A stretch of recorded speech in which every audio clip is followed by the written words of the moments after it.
जय हिंद दोस्तों, आपका स्वागत करता हूं आज की वीडियो में। और आज दोस्तों हम बात करने वाले हैं क्रिप्टो करेंसी बिटकॉइन के ऊपर, क्योंकि यहाँ पे जो है आप देख रहे होंगे कि बिटकॉइन एकदम बूम पे है, यानी कि बिल्कुल आसमान को छूने वाला है। अब आपके मन में एक सवाल पनपेगा कि सर आप तो जो है यूपीएससी और political science and international relation से रिलेटेड वीडियो बनाते हो, आज ये क्रिप्टो करेंसी खासकर बिटकॉइन के ऊपर वीडियो क्यों बना रहे हो। देखिए, हम सब जो है अक्सर जो है एग्ज़ाम में अपने जुटे रहते हैं और अपनी जीएस और दुनिया की तैयारी करते रहते हैं। लेकिन मेरा ऐसा मानना है कि हम सब जो है अल्टीमेटली जो काम करते हैं वो कहीं ना कहीं या तो इंटेलेक्चुअल यानी कि दौलत के लिए करते हैं, या शोहरत के लिए करते हैं, या कोई अपना ज्ञान बढ़ाने के लिए करता है। लेकिन दौलत यानी कि जो पैसा, वो जो है, मैं ऐसा तो नहीं मानता कि सब कुछ इस दुनिया में पैसा ही है, लेकिन बहुत कुछ पैसा है। और उसी पैसे की बात अगर करें तो बिटकॉइन की आती है, क्योंकि बिटकॉइन अगर आप देख रहे होंगे तो $1 लाख के पार पहुंचने वाला है। अब आप कहोगे सर आप कैसे मुंह उठा करके चले आए बात करने बिटकॉइन के ऊपर, आपको तो कुछ पता नहीं होगा, आप ठहरे यूपीएससी वाले। तो मैं आपकी जानकारी के लिए बता दूं, ठीक है, मेरा जो है एक दूसरा यूट्यूब चैनल है, ठीक है, एक तीसरा भी है। तो जो दूसरा यूट्यूब चैनल है जिसका नाम क्रिप्टो वाला है, और ऑफिशियल क्रिप्टो वाला, यानी कि जो आप स्पेलिंग देखिएगा जा करके, वो मैंने आज से 5 साल पहले चालू कर दिया था। ठीक है, आप यूट्यूब पे डालिएगा, यानी कि क्रिप्टो से रिलेटेड काम मैं जो है पिछले 4-5 सालों से कर रहा हूँ। दूसरा चैनल का नाम है यूनिवर्स डिकोडर, जिस पर मैंने पाइथन, HTML और ब्लॉकचेन, जिस पे बिटकॉइन काम करती है, जो बिटकॉइन का फंडामेंटल है, जिसके बल पे बिटकॉइन को इतना यूनिक समझा जाता है, उसके बारे में मैंने पूरा कोर्स ही पढ़ा डाला है। तो ये सारी चीज़ें, इतनी खूबी मैंने अपने चैनल पे दे रखी हैं, बहुत डिटेल में बात की है, क्वालिटी कंटेंट है यूनिवर्स डिकोडर पे। जिस टेक्नोलॉजी पे बिटकॉइन काम करता है उसका सब कुछ पढ़ा रखा है। टेक्निकल एनालिसिस कैसे की जाती है, फंडामेंटल एनालिसिस क्यों कैसे की जाती है, इन सब के बारे में। तो बिटकॉइन बहुत बूम पे है। आज जो है मैं अपने बहुत सारे एक्सपीरियंस भी आपके साथ शेयर करने वाला हूँ, ठीक है, क्योंकि आप अक्सर देखते होगे मैं कभी मार्केट की बात करता नहीं हूँ, कभी कभार जो है कर लेता हूँ, ठीक है। और आज जो है बढ़िया मौका भी है, क्योंकि बिटकॉइन $1 लाख के पार जाने वाला है। क्या करना चाहिए आपको, क्या इससे सीख लेनी चाहिए, तो सभी पे बात करेंगे। शुरुआत से शुरू करते हैं। तो सबसे पहले बात करते हैं कि बिटकॉइन है क्या। तो मैं आपको बता दूं, जिस प्रकार से हमारे आपके पास जो है करेंसी होती है, यानी कि नोट होती है, जो फियाट करेंसी होती है, जैसे रुपया, तो वैसे ही जो है जिसको पकड़ा ना जा सके, जिस नोट को, जिस करेंसी को, जिस सिक्के को, उसको हम कहते हैं वर्चुअल करेंसी। और वर्चुअल करेंसी में बहुत सारी करेंसी आती हैं, जैसे CBDC, central bank digital currency, या कोई भी वर्चुअल करेंसी हो सकती है। और सवाल ये है कि सर क्रिप्टो करेंसी किसको कहते हैं। तो क्रिप्टो करेंसी उस करेंसी को कहते हैं जो क्रिप्टोग्राफी के द्वारा बनाई गई हो, यानी कि जो इनक्रिप्ट हो, यानी कि जो ब्लॉकचेन टेक्नोलॉजी के ऊपर काम करती हो। अब सवाल ये है कि सर ब्लॉकचेन टेक्नोलॉजी होती क्या है, और क्रिप्टो करेंसी तो सर मार्केट में 10,000 कम से कम क्रिप्टो करेंसी हैं, ये बिटकॉइन क्या है, और बिटकॉइन क्यों खास है, बिटकॉइन का ही इतना ज़्यादा रेट क्यों है, बाकी सभी करेंसी का रेट क्यों कम है, और बिटकॉइन में ऐसी क्या खास बात है, क्या ऐसी चीज़ें हैं जो इसको यूनिक बनाती हैं।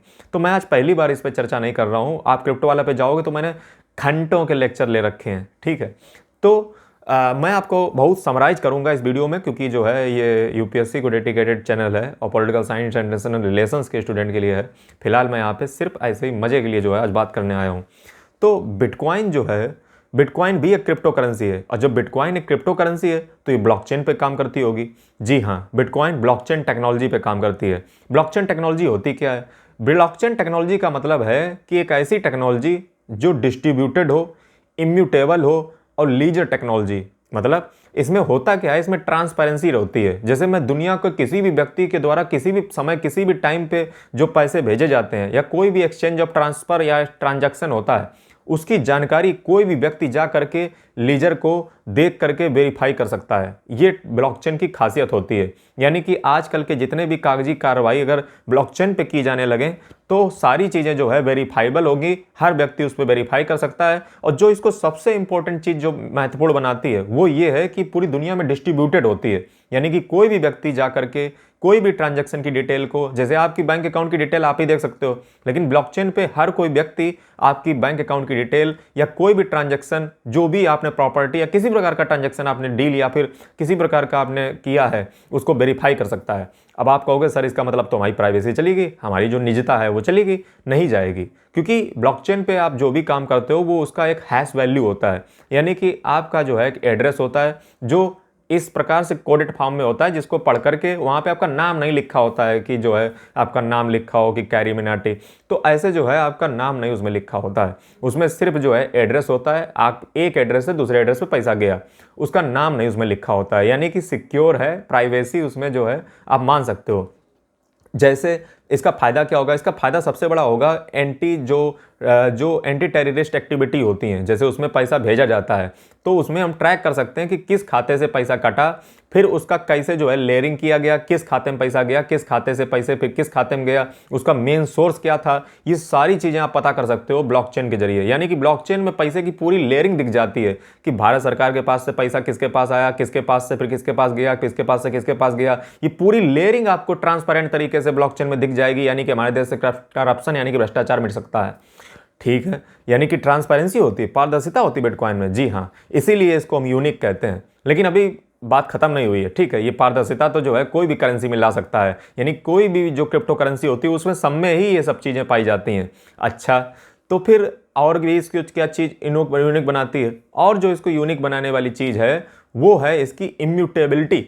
इम्यूटेबिलिटी का मतलब क्या है, जैसे आज निजी लाइफ में अगर आप देखोगे तो कोई भी चीज़ आपने बिल बनाया और आपने फाड़ करके फेंक दिया, यानी कि उसका कोई नाम निशान नहीं बचा, लेकिन क्या हो कि वो बिल कभी फटे ही ना, यानी कि जो आपने ट्रांजैक्शन किया वो कभी पलटा ही ना जा सके, यानी कि जो आपने एक बार कर दिया वो मिटेगा कभी नहीं। तो अगर ऐसी कहीं पे टेक्नोलॉजी में होता है तो वो ब्लॉकचेन टेक्नोलॉजी में होता है। ब्लॉकचेन टेक्नोलॉजी में आपके कोई भी ट्रांजैक्शन, कोई भी आपने चीज़ खरीदी या बेची, उसका कभी आप मिटा नहीं सकते हो। ये नहीं कि आपने चुपके से जैसे मैं गया और आपने बिल फाड़ा और आपने फेंक दिया, ना ना, ये जो है ब्लॉकचेन टेक्नोलॉजी पे नहीं होता है। अच्छा, तो आप कहोगे सर बिटकॉइन में मतलब ये दोनों खासियतें हैं, बिटकॉइन में सिर्फ क्या, ये सारी क्रिप्टो करेंसी में खासियतें हैं। तो फिर आपका सवाल ये होगा कि सर जो है बिटकॉइन ही क्यों इतना खास है, क्यों $1,00,000 के पास ये पहुंच चुका है और बाकी सारी क्रिप्टो करेंसी क्यों नहीं पहुंची हैं। तो कुछ जो है बिटकॉइन को जानने वाले जो बहुत चूंकि अपने आप को मठाधीश समझते हैं, सवाल ये मठ छोड़िए। अच्छा, तो सवाल ये है कि बिटकॉइन जो है क्यों ना इतने पार पहुंचा। तो कुछ लोग ऐसा मानते हैं कि बिटकॉइन चूंकि दुनिया की पहली क्रिप्टो करेंसी थी और संतोषी नकामोटो के द्वारा जो है बनाई गई थी, और इसलिए जो है बिटकॉइन $1,00,000 के पास पार पहुंची।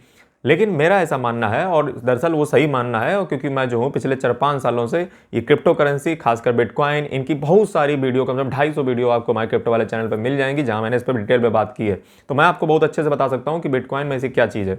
सबसे बड़ी चीज़ इसकी है वो है प्रूफ ऑफ वर्क। मतलब प्रूफ ऑफ वर्क क्या होता है, देखिए कोई भी क्रिप्टो करेंसी होती है वो अपने आप को, जैसे मान लीजिए जो है 1 से 2, 2 से 4, 4 से 5, 4 से, जैसे हमारे देश में करेंसी की छपाई होती है, तो करेंसी की छपाई कैसे होती है, जो भारत सरकार यानी कि रिजर्व बैंक ऑफ इंडिया के पास जो मिंटिंग मशीन होती है, जैसे हमारे इंडिया में देखा जाए तो 4 मिंटिंग मशीन है, शायद एक नासिक में है, एक कोलकाता में, ऊपर दिल्ली में, और उधर शायद होगी कहीं मध्य प्रदेश में, दावोस में शायद, मध्य प्रदेश के कोई है। ठीक है, फिलहाल उससे गोली मारो। हाँ, मैं बताना ये चाह रहा हूँ कि आरबीआई जिस प्रकार से जो है मिंटिंग करती है पैसों की, तो वो जो है क्या करती है कि पीछे से सप्लाई को बढ़ा देती है, जिससे हमारे देश में महंगाई बढ़ती है। हमारे देश में महंगाई क्यों बढ़ती है, कारण उसका सीधा सा है कि हमारे देश में जो पैसा की सप्लाई है वो क्या करती है, आरबीआई जो है, अगर आपको थोड़ा सा भी इकोनॉमिक्स अर्थशास्त्र का ज्ञान होगा तो आपको पता होना चाहिए कि आरबीआई क्या करती है, गवर्नमेंट से बॉन्ड खरीदती है और उस बॉन्ड के जरिए गवर्नमेंट को पैसा प्रिंट करके दे देती है, जिससे हमारे मार्केट में सप्लाई करेंसी की बढ़ जाती है, और हमारी जो करेंसी की वैल्यू है, चूंकि सप्लाई बढ़ गई तो सीधी बात हमारी करेंसी की जो वैल्यू है वो घट जाएगी। सिंपल सा फंडा है। यानी कि हमारे ऊपर हमारी जो सरकार है, हमारे जो सरकारी लोग हैं, वो क्या करते हैं, आरबीआई क्या करती है, हमारे घर पे रखे रखे करेंसी की वैल्यू घट जाती है। आप ऐसे समझिए, सन 2000 में आपकी करेंसी की वैल्यू अगर 20 रुपए की कितनी चीज़ें मिल जाती थी, और आज 2024 में आपको 20 रुपए कितनी चीज़ें मिलती हैं, आपकी टोकरी भरती भी नहीं होगी। और सन 2000 में आपकी 20 रुपए में जने क्या क्या मिल जाता होगा, या 100 रुपये में क्या क्या मिल जाता होगा। आखिर ये प्राइस गया कहाँ, ये कीमत कहाँ गई, ये कौन खा गया इसको बैठ करके। तो इसके पीछे है आरबीआई और सरकार का मेलजोल।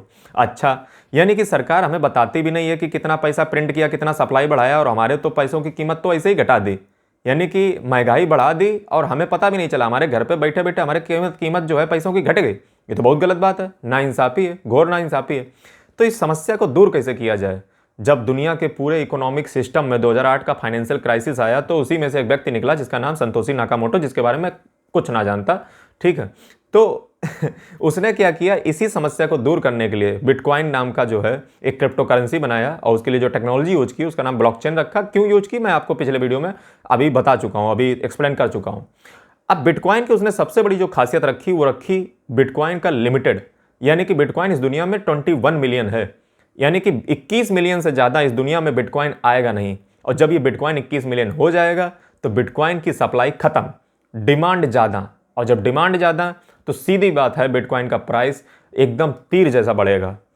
तो ये तो चीज़ आपको समझ आई कि बिटकॉइन इस दुनिया में लिमिटेड है। जी हाँ, तो आप कहोगे सर इसका मतलब जो है आल जो करेंसी हैं, क्रिप्टो करेंसी हैं, वो लिमिटेड नहीं अनलिमिटेड होती हैं। तो इसका जवाब है हाँ, इस दुनिया में अभी भी जितनी भी क्रिप्टो करेंसी हैं, कुछ को चुनिंदा, जिसमें से एक बिटकॉइन जो सबसे ज़्यादा अगर कठोर, अगर कोई, मैं आपको ऐसा भी आप कहोगे सर मतलब सारी करेंसी क्या बढ़ जाती हैं, अनलिमिटेड सप्लाई होती है, बढ़ जाती हैं, ठीक है। मैं आपको बता दूं हर क्रिप्टो करेंसी जो है वो बढ़ जाती है, और बस यही तो खतरा है।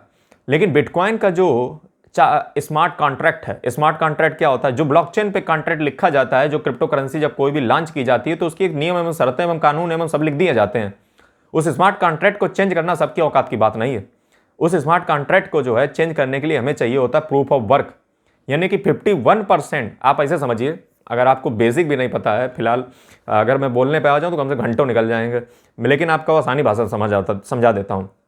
दरअसल बिटकॉइन इस दुनिया में ऑटोमेटिक 21 मिलियन एकदम अभी अवेलेबल नहीं है। बिटकॉइन आता है एक तरीके से, एक प्रोसेस से आता है जिसको हम कहते हैं प्रूफ ऑफ वर्क, जिसमें बहुत सारे कंप्यूटर की जो जीपीयू माइनिंग होती है, जिससे माइनिंग से क्या होता है, एनर्जी वेस्ट होती है। एनर्जी जब वेस्ट होती है तो उससे जो है क्रिप्टो करेंसी माइन होती है, दैट इज बिटकॉइन। बिटकॉइन को माइन किया जाता है पावर के जरिए, एनर्जी के जरिए, और इससे हम करेंसी को जनरेट करते हैं। यानी कि करेंसी जो बिटकॉइन की है जनरेट होती है वो पावर के जरिए होती है, और पावर से जो है जीपीयू माइनिंग होती है कंप्यूटर के द्वारा, और वो जो है जो माइनर्स होते हैं उनको बदले में कुछ रिवार्ड मिलते हैं। बिटकॉइन की जो सप्लाई है, चूंकि कई लोग जो है अपना बिटकॉइन भूल जाते हैं या कहीं खो जाते हैं, अब जो बेकार का बिटकॉइन होता है वो बिटकॉइन खत्म भी किया जाता है, उसको उस घटना को हर 4 साल में दोहराया जाता है और उससे बिटकॉइन की सप्लाई कम की जाती है, और इसको हम कहते हैं बिटकॉइन हाल्विंग। तो बिटकॉइन हाल्विंग हर 4 साल में होती रहती है, तो जो 2020, 2024, 2028 इसमें बिटकॉइन हाल्विंग होगी। जब सप्लाई घटेगी तो सीधी सी बात है 2020, 2024, 2028 इनमें बिटकॉइन की जो सप्लाई है जब घटती है तो प्राइस बढ़ेगा ही बढ़ेगा। अब आपको समझ आया होगा कि 2024 में प्राइस बिटकॉइन का क्यों बढ़ा, क्योंकि जो है पहली बात तो डोनाल्ड ट्रंप जीत गए, दूसरी बात जो है वो बिटकॉइन हाल्विंग 2024 में ही थी, जो कि हो चुकी थी, लेकिन इफेक्ट उसका थोड़ा सा बाद में आता है क्योंकि सप्लाई घटती है ना, जो बेकार के हैं वो हटा दिए गए। अब सीधी बात लिमिटेड बिटकॉइन तो पांग तो बढ़ेगी ना, सिंपल सा फार्मूला, आपको मार्केट कैप का पता होना चाहिए। तो ये कुछ रीजन है जो बिटकॉइन को यूनिक बनाते हैं। साथ ही में बिटकॉइन की जो सबसे बड़ी खासियत है वो है इसकी सिक्योरिटी। दरअसल एक ब्लॉकचेन डायलेमा होता है। ब्लॉकचेन डायलेमा क्या होता है, ब्लॉकचेन डायलेमा का मतलब ये होता है कि किसी भी क्रिप्टो करेंसी का आप 3 चीजों को एक साथ अचीव नहीं कर सकते हो। First is security, second is scalability and third is decentralisation. यानी कि आप किसी भी क्रिप्टो करेंसी को जो कि एक ब्लॉकचेन टेक्नोलॉजी पे है, ये ब्लॉकचेन का डायलेमा होता है। इसमें होता क्या है कि कभी भी आप 3 चीज़ों को एक साथ अचीव नहीं कर सकते हो। जैसे आप स्केलेबिलिटी, यानी कि या तो आप किसी भी क्रिप्टो करेंसी की फीस को ट्रांजैक्शन करने में, ट्रांजैक्शन जब होता है तो फीस लगती है, उसको हम स्केलेबिलिटी कहते हैं। उस फीस को या तो आप बढ़ा लो या तो आप घटा लो। अगर आप घटाओगे तो फिर आपको छेड़छाड़ करनी पड़ेगी डिसेंट्रलाइजेशन से। डिसेंट्रलाइजेशन का मतलब क्या होता है कि आपकी जो डिसेंट्रलाइजेशन है, यानी किसी एक के पास जो क्रिप्टो करेंसी है उसका सेंट्रलाइजेशन ना हो पाए, यानी कि सभी लोगों में बहुत अच्छे से बटी रहे पावर, डिसेंट्रलाइजेशन नहीं हो सकता। तीसरा चीज है वो है सिक्योरिटी, यानी कि आपको सिक्योरिटी से कंप्रोमाइज करना पड़ेगा। आप किसी 2 चीजों को ही क्रिप्टो करेंसी में अप्लाई कर सकते हो, तीसरी चीज से आपको कंप्रोमाइज करना ही पड़ता है। तो बिटकॉइन की अगर केस में बात की जाए तो बिटकॉइन की जो स्केलेबिलिटी है, यानी कि जो फीस है वो हाई रहती है, जबकि जो सिक्योरिटी और जो डिसेंट्रलाइजेशन है वो बहुत भयानक लेवल का है बिटकॉइन का। और यही चीज़ें, बहुत सारी चीज़ें हैं जो बिटकॉइन को यूनिक बनाती हैं और बिटकॉइन को फ्यूचरिस्टिक करेंसी बनाती हैं, और बिटकॉइन जो है वो इतनी महान करेंसी मानी जाती है। और बिटकॉइन में जो है माइक्रो सेलर, चाहे जो है माइक्रो स्ट्रेटजी, और चाहे जो है इस एलॉन मस्क और पूरी दुनिया जो है पागलों की तरह बिटकॉइन के पीछे पड़ी हुई है, क्योंकि आने वाले समय में जो सप्लाई जिस प्रकार से जो है डंका बज रहा है, दुनिया की करेंसी जो है जिनकी वैल्यू घट रही है, क्योंकि उसके पीछे बैकिंग क्या है। सबसे बड़ी चीज़ ये है कि जैसे आज करेंसी आपकी होती है तो आरबीआई एक मिनिमम रिजर्व रेशियो मेंटेन करती है, दैट इज $200 बिलियन, जिसमें 200 बिलियन डॉलर शायद होता है, $115 बिलियन शायद जो है गोल्ड वोल्ड ऐसे करके कुछ मेंटेन करना पड़ता है, कुछ फॉरेक्स रिजर्व मेंटेन करना पड़ता है, जिसके बदले में RBI minimum reserve ratio maintain करके कितनी भी करेंसी को प्रिंट कर सकती है। यानी कि हमारे आपके पास जो पैसा है उसके पीछे बैकिंग क्या है, तो बाबा जी का घंटा, यानी कि उसमें जो है कुछ भी ना पैकिंग है, यानी कि जो है उसमें पेग कुछ है ही नहीं। पेग का मतलब ये होता है कि करेंसी की कुछ इंट्रिंसिक वैल्यू होनी चाहिए। जैसे बिटकॉइन के केस में बात की जाए तो बिटकॉइन की इंट्रिंसिक वैल्यू क्या है? बिटकॉइन की इंट्रिंसिक वैल्यू है कि उसमें एनर्जी लगी है, लेकिन हमारी जो करेंसी ये छाप रही है आरबीआई, उसका इंट्रिंसिक वैल्यू क्या है, क्या उसके पीछे बैकिंग है? आप कह रहे हो कि हमारे पास जो है उसकी बैकिंग है, लेकिन ऐसे तो आप कागज का टुकड़ा हमें बांट रहे हो, ठीक है। तो ये सबसे बड़ी चीज होती है। जैसे पहले गोल्ड और सिल्वर के कॉइन चलते थे तो उसमें की इंट्रिंसिक वैल्यू होती थी। हालांकि हमारे आरबीआई के जो गवर्नर हैं वो कहते हैं कि बिटकॉइन की कोई इंट्रिंसिक वैल्यू नहीं, नो फ्यूचर पोटेंशियल, लेकिन बिटकॉइन जो है वो ग्लोबल जो क्रॉस बॉर्डर जो पेमेंट ट्रांसफर होता है उसको जो है करने में सहायक है। आज जो है आप हमारे यूपीआई अगर करोगे या फिर आप स्विफ्ट पेमेंट के जरिए करते हो तो दुनिया का जो है रायता फैलाना पड़ता है, लेकिन क्रिप्टो करेंसी के जरिए आप क्रॉस बॉर्डर जो है पेमेंट बहुत आसानी से कर सकते हो। क्रिप्टो करेंसी से इजीली आप चाहें तो TRC20 के जरिए या BEP20 के जरिए या फिर जो है आप ERC20 के जरिए या फिर आप जो है एक नया नेटवर्क आया था, आपको सिंपली जो है पैसे आप किसी को भी पूरी दुनिया में बैठ करके भेज सकते हो और वहाँ पे वो पैसे निकाल भी सकता है, अगर बिटकॉइन जो है पूरी दुनिया में करेंसी बन सके। और इसी प्रकार से अगर देखा जाए तो आने वाले समय में जो शेयर मार्केट है उसका बंटाधार होने वाला है।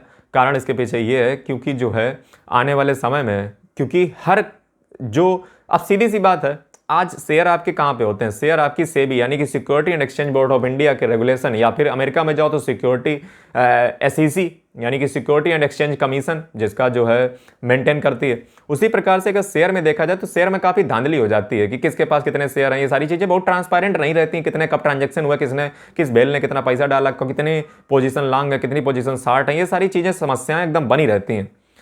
तो इस चीज़ को ट्रांसपेरेंट मुक्त करने के लिए, ट्रांसपेरेंट बनाने के लिए हो सकता है आने वाले समय में रिलायंस, टाटा, ये प्रकार की जो कंपनियां हैं अपना एक बिटकॉइन, अपना एक क्रिप्टो करेंसी लॉन्च करें और उसकी जो है उसको जो है ट्रेडेबल बनाएं और उसकी कीमत एक बने, और जिसके बाद वो जो करेंसी होगी, जो क्रिप्टो करेंसी होगी जो कंपनियों की है, वो ट्रेड करेगी। अब सवाल ये है कि सर $1 लाख बिटकॉइन पार पहुंच गया, क्या करना चाहिए? पैसा डालना चाहिए, नहीं डालना चाहिए, निकाल लेना चाहिए, क्या करना चाहिए? तो सीधी सी बात देखो, मैं यहाँ पे आपको फंडा बताता हूँ मार्केट का, चूंकि मैं जो हूँ आपको बता दूँ कि बिटकॉइन $1 लाख के पार पहुँच गया है, ठीक, आपको पता, हमको भी पता। अब सवाल ये है कि क्या पैसा डालना चाहिए? तो मैं सबसे पहले आपको बता दूं, मैं कोई आपका फाइनेंशियल एडवाइजर नहीं हूं। डू योर ऑन रिसर्च और आप अपनी स्वयं की रिसर्च करें, और मैं जो हूं आपको सिर्फ कुछ तरीके बताने वाला हूं। देखिए, सिंपल सा फंडा, आप मार्केट में नए होंगे। अगर इंडिया की बात की जाए तो इंडिया की बहुत ज़्यादा जो है मार्केट कैप अगर देखा जाए तो इंडिया में 150 बिलियन पॉपुलेशन है इंडिया की, लेकिन इंडिया में कितने लोग शेयर मार्केट में पैसा करते हैं यूज? तो मेरे हिसाब से जहाँ तक मैंने अखबार में पढ़ा है, शायद 20 से 22% ही ब्रोकरेज यानी कि ब्रोकर अकाउंट हैं, यानी कि डीमैट अकाउंट हैं, डीमैटेरियल अकाउंट, जिससे जो है हमारे देश में ट्रेडिंग की जाती है। यानी कि देखिए 150 बिलियन की पॉपुलेशन और मात्र उसमें 20 करोड़ अकाउंट लगभग शायद जो है ऐसे पाए गए हैं, 20 से 19 करोड़। कितने शर्म की बात है। अमेरिका का अगर आप देखोगे तो अमेरिका में यही आंकड़ा कम से कम 80 से 85 हो सकता, पहुंच जाता हो, ठीक। तो हमारे देश में कितने शर्म की बात है, हमारे देश में लोग ट्रेडिंग ही नहीं करते, हमारे देश में लोग इन्वेस्टमेंट ही नहीं करते, इसीलिए जो है अक्सर डूबे रहते हैं। अब सवाल ये है, हमारे देश की जब जनता इतनी आधुनिक नहीं है, वो जो है PUBG, फ्री फायर और जो है दुनिया के 60 रील का नशा करती है। तो इसी प्रकार से जो है हमारे देश में अगर देखा जाए तो फाइनेंशियल नॉलेज कम है, फाइनेंशियल जो ज्ञान है वो कम है। उसको CPI नहीं पता, WPI नहीं पता, उसको फंडिंग रेट नहीं पता, उसको मार्जिनल रेट नहीं पता, उसको रेपो रेट नहीं पता, उसको रिवर्स रेपो रेट नहीं पता, उसको अमेरिका का जो CPI इंडेक्स है उसका वो रेट नहीं पता। कभी भी वो जो है फाइनेंशियल न्यूज़ नहीं पढ़ता, उसको सीधी सी बेसिक सी एक चीज़ आ जाए तो वो भी जो है नहीं समझ पाता। ना उसे IPO का नॉलेज है, ना IEO का नॉलेज है, ना उसे ICO का नॉलेज है, ना उसे FPI का नॉलेज है, ना उसे FII का नॉलेज है, ना उसे FDI का नॉलेज है, कुछ नहीं पता। ना उसे शॉर्ट पता है, ना उसे लॉन्ग पता है, ना उसे ओपन ट्रेडिंग पता है, ना उसे कॉपी ट्रेडिंग पता है, ये सब कुछ नहीं पता। ना उसे फंडामेंटल एनालिसिस का पता है, ना उसे टेक्निकल एनालिसिस का पता है, ना उसे कॉइन्स के बारे में पता है, ना उसे वर्चुअल करेंसी के बारे में पता है, ना उसे डिजिटल करेंसी के बारे में पता है, ना उसे यूपीआई पता है, ना उसे ई रूपी पता है, ना उसे ई रूपी पता है। अब आप कहोगे 2 बार क्यों बोला, दोनों में डिफरेंस है। तो ना उसे सीबीडीसी पता है, ना आरबीआई ने अभी जो पायलट प्रोग्राम के तहत जो लॉन्च किया, ना उसके बारे में पता है। आखिर ये सारी चीज़ें ना पता होने के बावजूद, हालांकि आपके हो सकता है एकदम अभी आप कमेंट उल्टा सीधा कर दो, लेकिन मैं आपको बहुत ज्ञान की बात बताऊंगा। वो चीज़ ये है कि देखिए, अब सब लोग देखो बिटकॉइन का प्राइस क्यों बढ़ रहा है, क्योंकि बहुत ज़्यादा लोग अपनी लॉन्ग किए होंगे। लॉन्ग और शॉर्ट क्या होता है, दरअसल इसी का पूरा खेल है। दरअसल जब भी जो है आप अगर पैसा मार्केट में कमाना चाहते हो तो वहाँ पे आपको भविष्यवाणी करनी पड़ती है एक्सचेंज पे जाकर के। अच्छा, एक्सचेंज क्या होती है, एक्सचेंज से ही आप क्रिप्टो करेंसी या किसी भी चीज़ को बाय या सेल करते हो, चाहे वो स्टॉक मार्केट हो जाए उसमें। और एक्सचेंज का जो है लिंक आपको डिस्क्रिप्शन में मिल जाएगा, जहाँ से आप बाय सेल कर सकते हो, ठीक है। आप देखिए, जब बिटकॉइन का प्राइस $1,00,000 के पार पहुंचने वाला है, इसका मतलब बहुत सारे लोग लॉन्ग किए हुए हैं। अब लॉन्ग किए हैं तो लॉन्ग का मतलब क्या होता है, लॉन्ग का मतलब ये होता है कि लोगों ने ये एक्सचेंज से कहा है कि बिटकॉइन का प्राइस ऊपर जाएगा। अब आप कहोगे सर एक्सचेंज से कहा है, यानी कि एक्सचेंज ने पैसा दिया होगा। किस पे दिया होगा, उधारी पे दिया होगा, क्योंकि लीवरेज लिए हैं। जैसे 100 रुपये मेरे पास हैं, हमने कहा कि हमें 5 गुना पैसा लगा करके हम बता रहे हैं कि लॉन्ग जाएगा, अगर बाई चांस लॉन्ग गया तो मेरा पैसा 5 गुनी रफ्तार से ही बढ़ेगा, और अगर ना गया तो 5 गुनी रफ्तार से ही पैसा खाली भी होगा। अच्छा, तो आप कहोगे सर मतलब समझाना क्या चाहते हो, समझाना मैं ये चाहता हूँ कि भैया $1,00,000 के पार आप तो बहुत खुश हो, लेकिन बहुत ज़्यादा लोग जो है अपनी लॉन्ग की पोजीशन ओपन किए होंगे कि सब लॉन्ग जाएंगे, सब ऊपर जाएगा, बिटकॉइन हवा में, bitcoin fear of missing out, FOMO फैलाए हुए हैं। अब एक्सचेंज का फायदा किसमें है, एक्सचेंज का फायदा ये है, देखो एक्सचेंज होती है बाप लोग, ठीक है। इनके पास जो है लंबा लंबा चौड़ा चौड़ा जो है फंडिंग होता है। आपको सिंपली से गूगल पे जाना है, बिटकॉइन का वॉलेट देख लेना है, बेल का अकाउंट देख लेना है, कितना बेल कितना पैसा कहाँ कहाँ ट्रांसफर कर रहे हैं। अगर बेल एक्सचेंज पे पैसे बिटकॉइन को ले जा रहे हैं तो इसका मतलब ये, क्योंकि ट्रांसपेरेंट होता है, आपको गूगल पे दिख जाता है। अगर एक्सचेंज पे पैसा जा रहा है बिटकॉइन का तो इसका मतलब वो बेचने के लिए जा रहा है। अगर वॉलेट में जा रहा है इसका मतलब बिटकॉइन आगे पॉजिटिव होने वाली है। ये कुछ फंडे होते हैं। फिर आप थोड़ा सा जैसे बाइनेंस, दुनिया की मेरी फेवरेट, सबकी फेवरेट, डिस्क्रिप्शन में लिंक होगा, एक्सचेंज है क्रिप्टो करेंसी के लिए दुनिया की वर्ल्ड्स लार्जेस्ट। उस पर देखिए जाकर के फंडिंग रेट क्या चल रहा है। फंडिंग रेट का मतलब कि बाइनेंस कितना पैसा उधारी पे बांट रखा है। अब सीधी बात, उसका बाइनेंस का फायदा तभी होगा जब ये मार्केट की गंगा उल्टी बह जाए थोड़ी देर के लिए।